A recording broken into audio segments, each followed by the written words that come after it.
Sir నమస్కారం sir. శ్రీమాత్రే నమః. సార్ చిన్నప్పుడు ఊర్లలో నేను చిన్నగా ఉన్నప్పుడు కానీ మా తాత వాళ్ళు కానీ మా అమ్మ వాళ్ళు మా రిలేటివ్స్ పెద్దవాళ్ళందరూ ఇంట్లో భార్య భర్తలు పిలుచుకునే విధానం ఎలా ఉండేదంటే ఏమయ్యా ఉన్నవా భార్య భర్తను పిలిచే పద్ధతి అంటే మనం మా అమ్మ మా నాన్నని పిలిచే పద్ధతి. ఇవి ఎక్కడికి వచ్చిందంటే బావ అని పిలుచుకునే పద్ధతికి వచ్చింది. అవును అవును. ఇప్పుడు ఆల్మోస్ట్ మన లిటరల్గా బావ నుంచి పేర్లు పెట్టే స్టేజ్కి వచ్చింది.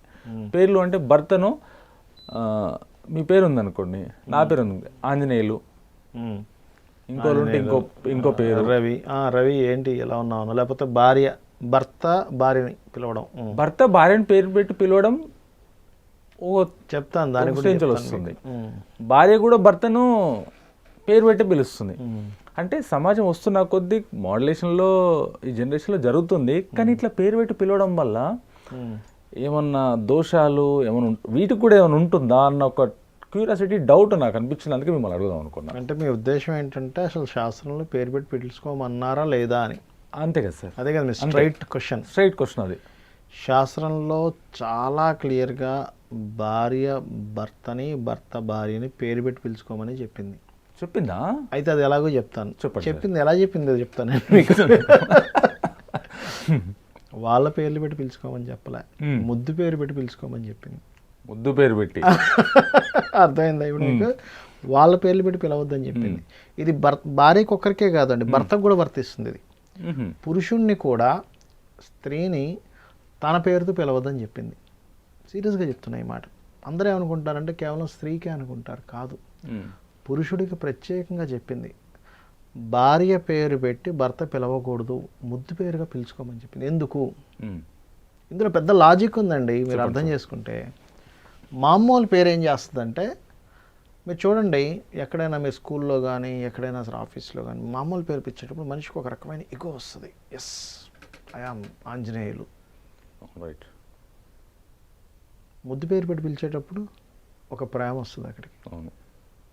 వాళ్ళిద్దరి మధ్యన ఉండాల్సింది ఏమిటంటే ఇగో ఆర్ ఒక రకమైన యాటిట్యూడ్ కావాలా? భార్యాభర్తల మధ్యని ప్రేమ కావాలా? ప్రేమ కావాలంటే దాంతో మొదలవుతుంది? పేరుతో పిలవడంతో మొదలవుతుంది. పిలవడంతో మొదలవుతుంది. First impression is best impression అంటుంటాను, చూసారా? అవును. మీరు పిలవడం దగ్గరే ముద్దు పేరుతో పిలిచారు, ఆ ముద్దు పేరులో ప్రేమ యాడ్ అయింది. దాని తర్వాత స్టెప్ ఎలా ఉంటుంది? వాళ్ళ పలకరింపు ఎలా ఉంటుంది అప్పుడు? అంటే మీరు పిలవడం ముద్దుగా పిలిచారు, వాళ్ళు పలకడం ఎలా పలుకుతారు? అప్పుడు ముద్దుగానే పలుకుతారు. అందుకే శాస్త్రము ముద్దు పేరు పెట్టుకోమని చెప్పింది. భార్యకు ముద్దు పేరు పెట్టుకోవయ్యా, ఆ పేరుతో పిలవకు. భర్తకు ముద్దు పేరు పెట్టుకో, అతని పేరుతో పిలవద్దని చెప్పింది. ముద్దు పేరుతో పిలిస్తే ప్రేమ ఉత్పన్నం అవుతుంది, స్టార్ట్ అవుతుంది. వాళ్ళ పేర్లతో పిలిస్తే ఎక్కడి నుంచి స్టార్ట్ అవుతుందండి? బయట అందరూ వాళ్ళని అలాగే పిలుస్తున్నారుగా. మీకు ప్రత్యేకంగా ప్రేమ ఎక్కడి నుంచి పుట్టాలి? వాళ్ళిద్దరి మధ్యన ఉండాల్సింది ఏంటి? అన్యోన్యత కదా, ప్రేమ కదా. ఇవాళ రేపు కొంత అప్డేట్ అయ్యారు చెప్పాలంటే. మీరు చూడండి, కొంతమంది హనీ అంటారు, బేబీ అని పిలుస్తారు. అవును, ఇప్పుడు ఈ జనరేషన్ హనీ, బేబీ బేబీ చెప్పు బేబీ వచ్చింది. ఇది కొంతవరకు ఒక మంచి పరిణామమే. అయితే ఇంకొంచెం ముద్దు పేరుతో కనుక పిలుచుకుంటే లాభం వస్తుంది. ఎందుకంటే చెప్తాయనండి, దీనికి ఆస్ట్రాలజికల్ రీజన్ కూడా ఉంది ముద్దు పేరుతో పిలుచుకోవడం ద్వారా. ముద్దు పేరు అనేటువంటిది ఏ భావంలో ఉంటుందంటే 5 and 11th హౌసెస్లో ఉంటాయి ముద్దు పేర్లు. ఎందుకంటే ఆ ముద్దు పేరులో ప్రేమ కలిసి ఉంటుంది కాబట్టి 5 and 11th హౌసెస్లో ఉంటాయి. మీరు స్టార్టింగ్గా 5 and 11th హౌసెస్ని యాక్టివేట్ చేస్తున్నారు మీకు తెలియకుండా. మామూలు పేరు అనుకోండి 1 and 10లో ఉంటాయి. 1 and 10 అంటే ఏంటంటే ఈగోని యాక్టివేట్ చేస్తున్నారు మీరు అక్కడ.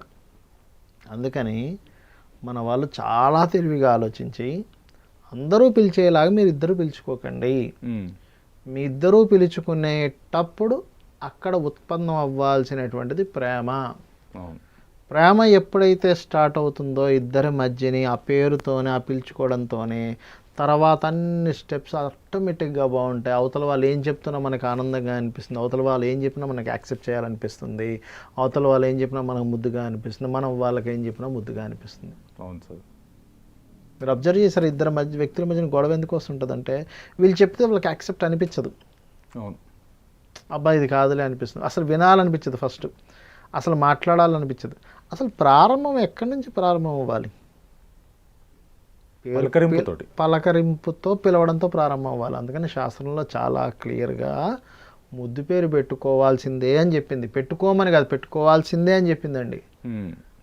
ఎందుకంటే వాళ్ళిద్దరూ అంత చక్కగా ఉండాలని చెప్పి ఆలోచించి చెప్పింది ఆ విషయాన్ని. వేదాలు నేర్పించినాయి కదా సార్. చెప్పి శాస్త్రాల్లో ఉన్నాయి, అట్లా ఉన్నాయి. కోపం ఉంది భార్యాభర్తల మధ్యలో, ఇద్దరి మధ్యలో కోపం ఉంది.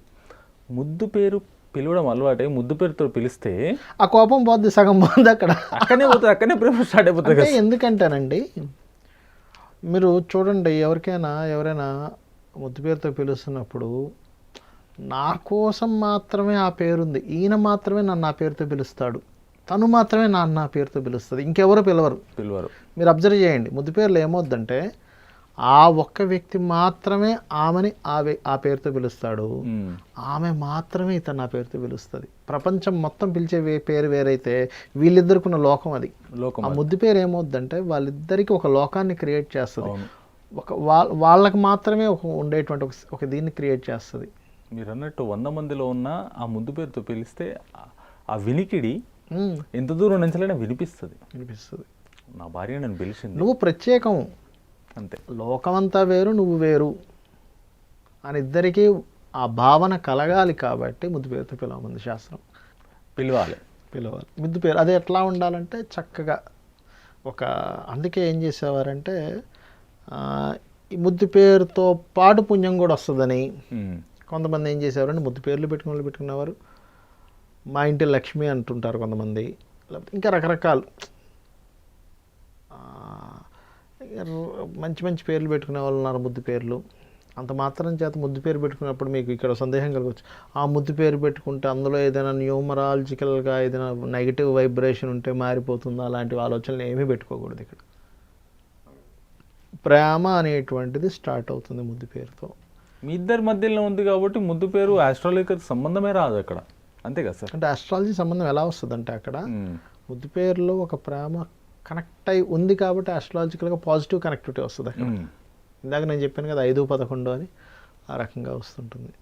తెలుసుకోవాలి సార్, అందరూ మారాలి. జనరేషన్ మారుతున్న కొద్దీ అంటే ఏం లేదు సార్, దీనివల్ల బెనిఫిట్ ఉంది. భార్యాభర్తల మధ్యని అనవసరమైన వైరాలు రాకుండా, అనవసరమైన ఈగోలు లేకుండా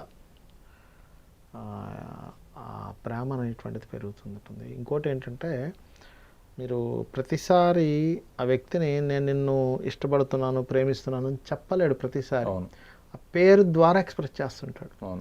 ఆ పేరులో ఎక్స్ప్రెస్ అయిపోతుంటుంది, ఆటోమేటిక్గా ఆ పేరులోనే ఎక్స్ప్రెస్ అయిపోతుంటుంది. భార్యాభర్తల మధ్యలో ప్రేమ ఉంటే ఈ విడాకుల గొడవనే ఉండదు, ఇన్ని విడాకులే జరగవు, ఇన్ని అంటే ఏం లేదు సార్. ఇక్కడ ఎందుకు అంటే మనం చాలా వీడియోలో చెప్పుకున్నాము, అది చిన్న విషయాలను పట్టించుకోవడం వల్లే వస్తుంటాయి మెయిన్గా. చిన్న విషయాన్ని నువ్వు భూతద్దంతో చూడడమే మెయిన్ ప్రాబ్లం అనేది అంతా క్రియేట్ అవుతూ ఉంటుంది.